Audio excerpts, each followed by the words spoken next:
Doukhobor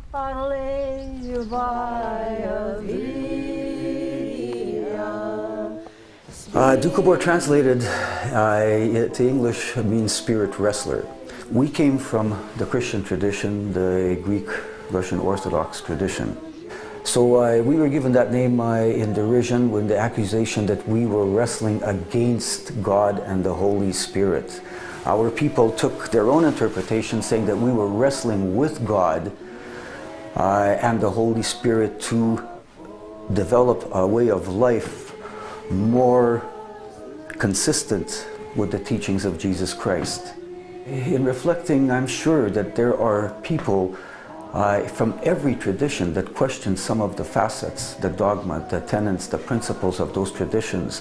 And so therefore, if you are a person from another spiritual tradition that questions the inconsistencies in your respective tradition, I think you can also be called a spirit wrestler.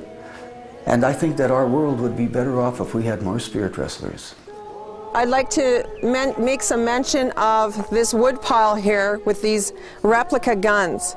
They represent the burning of arms, and the Doukhobors believe in non-killing society. So in Russia, they laid their arms down and they burnt 8,000 weapons. They were persecuted for that and tortured. So this represents what they did in Russia. After we destroyed our weapons, in 1899, almost 8,000 of us came to Canada in 3 boatloads. Well, the government basically wanted the Doukhobors to come to Canada. They're good farmers. They sowed and broke about 700,000 acres. Keep in mind that when they came here to Canada, they left with everything that was just in a trunk. So in that sense, you know, and it wasn't a luxury cruise line that they were traveling on. It was like a cattle boat, and lots of death, lots of sickness. And once they arrived in Canada, like, they were quarantined for 60 days because there was rickets involved and there was lots of illness, you know. This structure here is 424 square feet, and archaeology has taught us that 9 families shared it, which was 40 people. So it was burrowed into the side of a hill, just like they did in the mountains back in Russia. It only has 3 walls, and the back wall was dirt with a sod roof. In addition to potential disagreements or issues with the government, there were issues within those immigrant groups themselves. The bottom line was that the Doukhobor community ended up fracturing into 3 distinct groups. The independent Doukhobors that made accommodations, compromises with the authorities and retained their lands here in Saskatchewan. The majority were not willing to compromise, especially with respect to the ownership, communal ownership, education, the swearing of oaths of allegiance. And because of their refusal to do that, they moved to BC between 1908 and 1913 and established themselves in South Central British Columbia. People spent a lot of energy, time, effort, love in attending to the land, and then they basically left it because of their moral convictions. And that's not to say one group's moral convictions were higher than another's, but people were called to make decisions, and that's the way they decided at that time. My family, they're from Saskatchewan originally too, from around, my father grew up around Berrigan, and when the migration from Saskatchewan started, they moved to BC in 1936. So we grew up in our own culture, or whatever you want to call it. We never went to English school. And our education was a little bit in Russian, but English, no. So as you see, my English is not that good. They use this spring, it is named Ospenia, after the village, which is a quarter of a mile across the road. So when the Doukhobors came and they used this place here for washing their clothes, they tell us that they used a stone, a rock, not a washboard, where some of us might hear about our grandmothers using a washboard to wash clothes. They used a rock, as Dunya is doing that today. Sadly, friction developed within the Doukhobor community. All these issues stigmatized the entire community, and again that offended the Doukhobor people living in Saskatchewan that just wanted to be law-abiding citizens and carry on with their lives and at the same time maintaining their heritage. So it wasn't pleasant for them to hear or read about some of the actions taking place in BC. You see, in our Doukhobor faith, it's against our beliefs owning private ship land. And that's why the Sons of Freedom, Gilpin and Cristova, they didn't own their land. It was government, I guess, land, and we felt that we were on the right. We could see the assimilation happening amongst other Doukhobors. And if that assimilation continued, Doukhobors would disintegrate, would fall into the rest of the society, and that would be the end of Doukhoborism. The Doukhobors and Sons of Freedom support a non-killing society.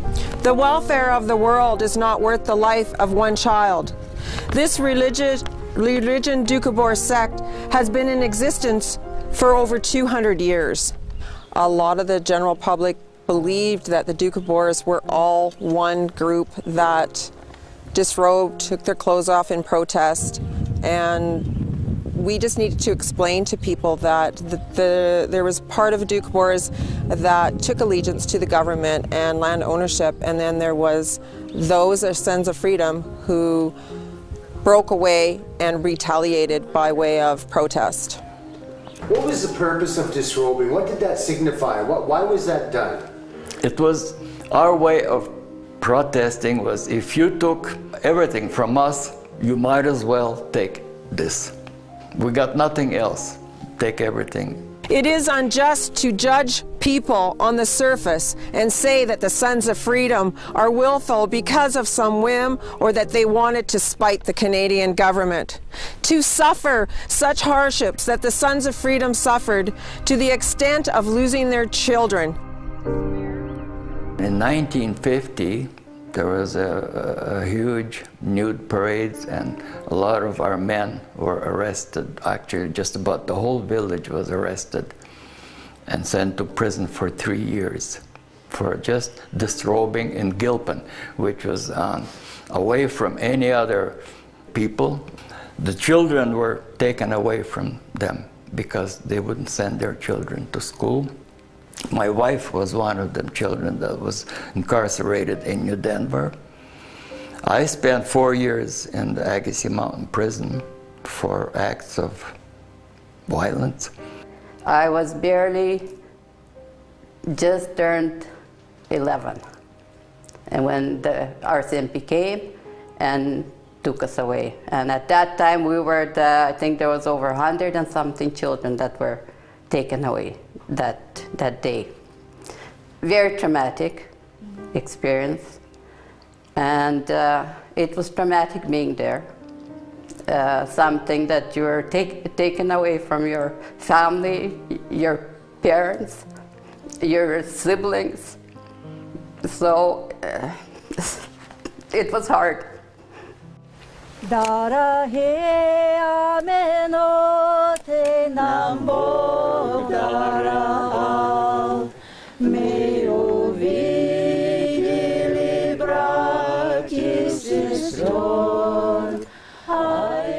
I can look at my granddaughter now, and you know, she's 10 years old, and I'm looking at her and I said, geez. At that time, I was in New Denver, and we were the older girls, looking after the 6-year-olds. We were used to comb their hair, braid them, wash their clothes. People died. Families were torn. People lost families. And we were degraded. We were looked down as zealots, whatever, some horrible names were called. And yet, we're people that we feel pain. We feel comfort, discomfort, like anybody else. It's sort of even against our principle. Some of those bombings and burnings, it's against our principle. But people did not question their leaders. Well, we're more into the mainstream of the Doukhobors. We own our land.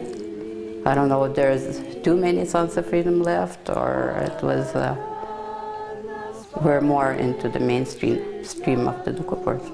We as Canadians have a lot of work to do, because rather than the experience in the United States where people were assimilated into the melting pot, we've pursued a different course here with our multiculturalism and integration rather than assimilation. And that could make our country the richest country in the world in terms of our human composition and our human resources. And it could also be a beacon for the rest of the world on to how to deal with these kinds of challenges. All of these reasons make it important for us to consider how are we going to be stepping into this 21st century. Maybe one of the best things that we could do as Canadians is try to get to know our neighbors better and work to build a better country.